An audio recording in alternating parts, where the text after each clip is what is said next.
What if I told you that most women are making a huge mistake when it comes to their approach with sunscreen? Today I want to talk about what that mistake is. I'm going to share what I use and what my more natural approach is to sun protection, and dive into how to choose a natural protection that's just right for you and some things you may want to avoid. My name's Loanna, and I'm a retired esthetician, and I've been transitioning to an all-natural lifestyle, and sun protection was one of the top questions from most of my clients and my viewers as well.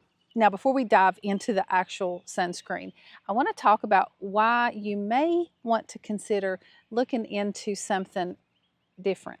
So we'll talk about that, and then I'll address what most women are doing wrong that's given them a false sense of security. As I started transitioning to a more natural lifestyle, I started looking at all the ingredients in my food, in my home care, into my skincare. And research now shows that these active ingredients in our sunscreen, like oxybenzone, and I'm not even going to try to pronounce all these others. I will put them up here on the screen. And these studies show that these ingredients are endocrine disruptors. That means they can really disrupt your hormones. Some are linked to being carcinogenic, and these ingredients do absorb through the skin into our bloodstream. And most of these ingredients are already restricted in other countries, but not in the US. At least not yet. I will link those studies in the description so you can dive into that and check that out for yourself. So how on earth are you making a mistake every day when I'm sure you are very consciously choosing a good foundation or a moisturizer that contains a nice SPF to use daily? And you choose it wisely and you apply it diligently every single day. So one thing, all sunscreens, whether it's natural or synthetic, has to be reapplied repeatedly throughout the day for it to maintain its effectiveness. It is not a one and done. Every sunscreen will say on the label, apply every 1 to 3 hours. Now, it doesn't say that on your makeup. It's nice to have it, but it's not an all-day solution. Now, the approach I take, I feel kind of addresses this because it is more of a lifestyle thing. Now, I do use some sunscreen sometimes. And the natural foundation that I use does have a natural UV protection in it. And even those natural options really need to be chosen carefully. I found something the other day and I almost bought it. I'll talk about that in a minute. But first, I'm going to get a little controversial. Sunscreen is not my first line of defense. I do some things that help my body to tolerate the sun. Let me explain.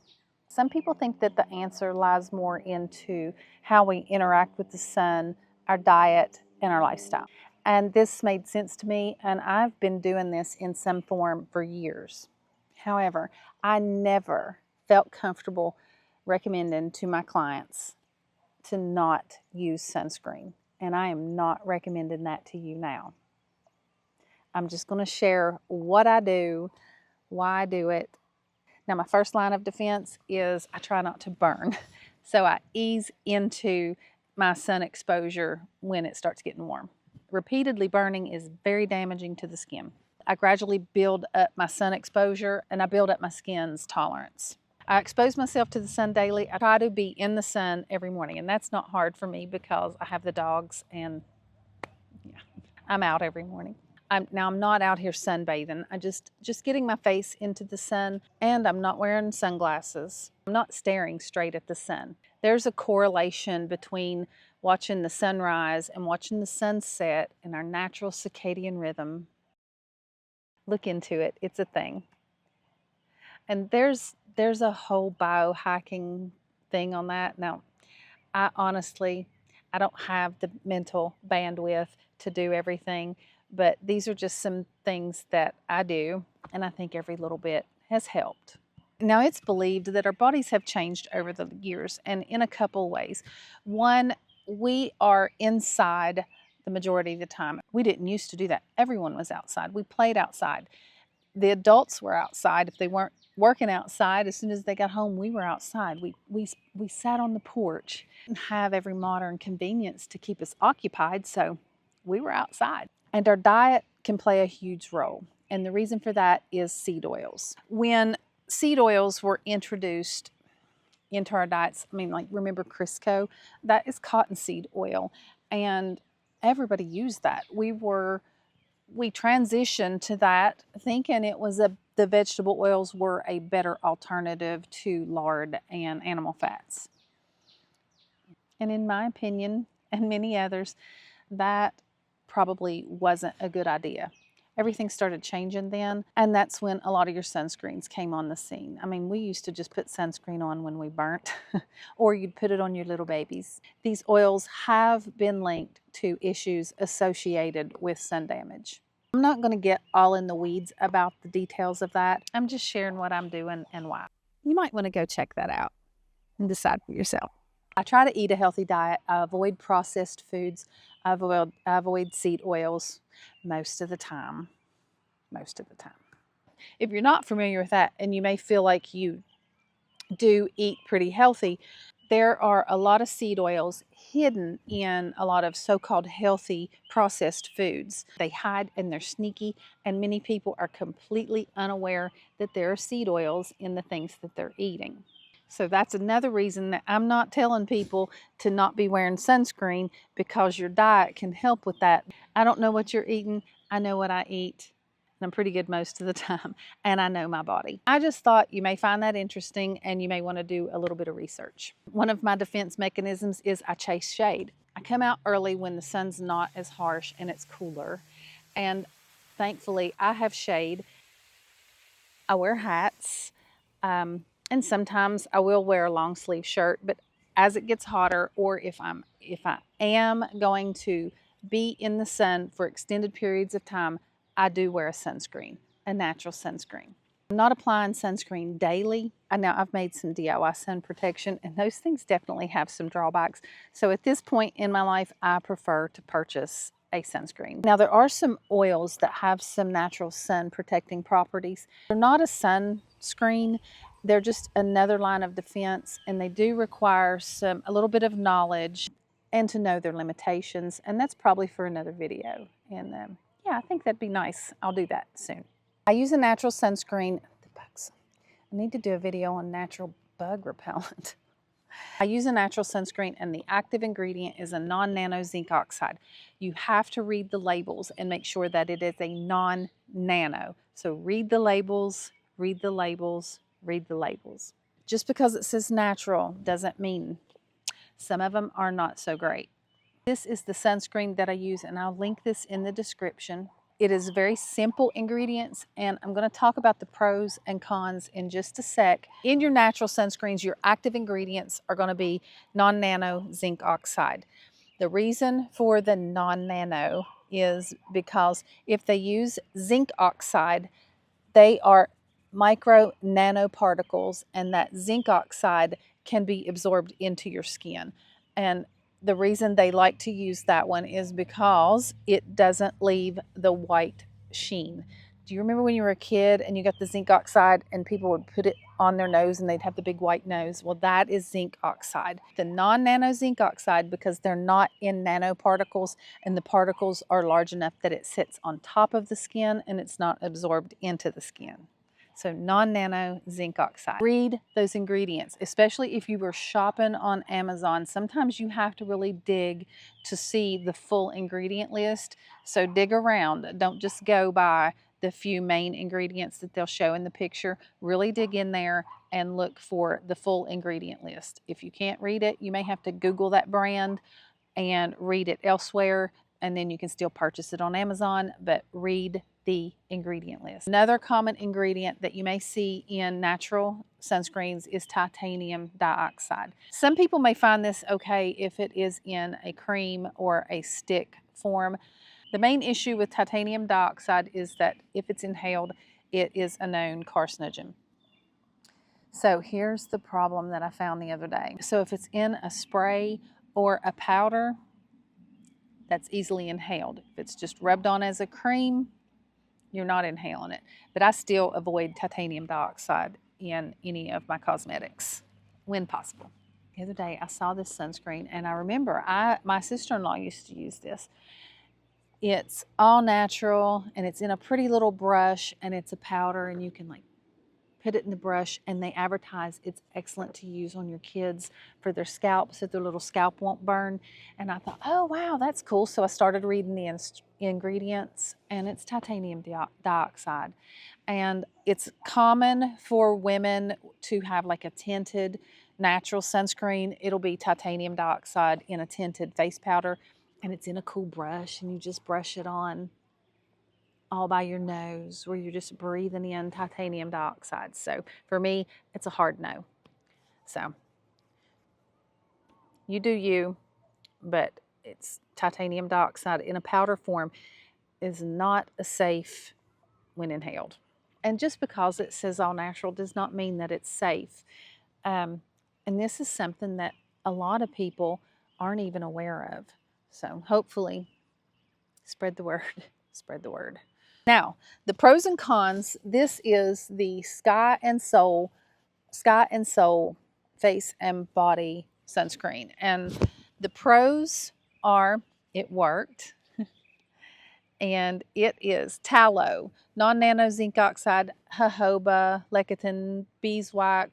So very simple ingredients. At first, when I applied, one of the things with non-nano zinc oxide is you will have like a white haze that you can't get to absorb.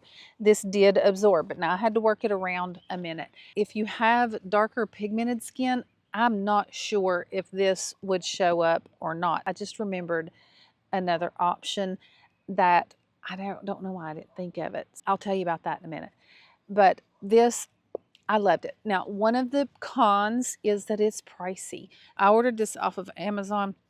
It's 3 ounces, and it came all scrunched up, and it is in a, it seems like some sort of recycled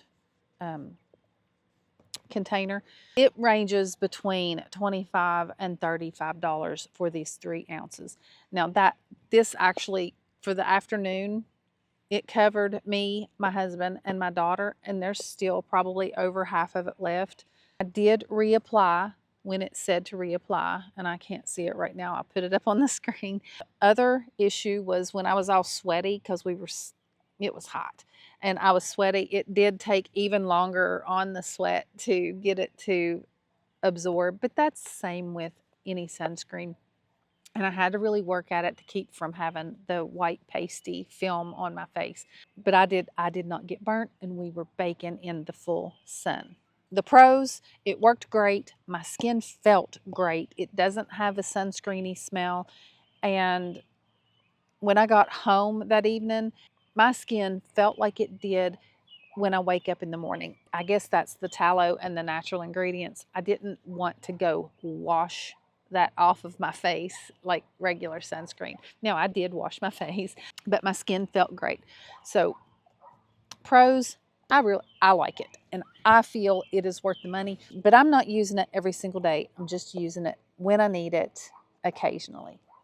Now, cons, price, and that I'm not sure how it would work on a more darker pigmented skin.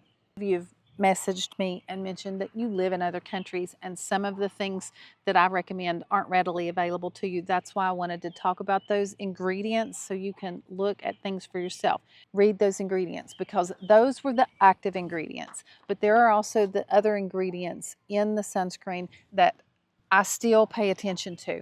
I will also link a video of a toxicologist where she goes over a lot of different sunscreens that she recommends. Now, I'm not okay with some of the ingredients that she recommends for different reasons. One of the main reasons is a lot of them that are readily available and more economical, their main ingredient is sunflower seed oil, and that's a seed oil for one, and there's a lot of complications with that. Even if it says organic sunflower seed oil, I still have some issues with that, and I'll link that video where I talk about that, so you can at least make an informed decision. The other one that I forgot about, and she actually mentions this in the video, and the reason I didn't think of it is it's a foundation that I used to use, and it is Juice Beauty, and it is a tinted sunscreen, and it actually is a good clean ingredient.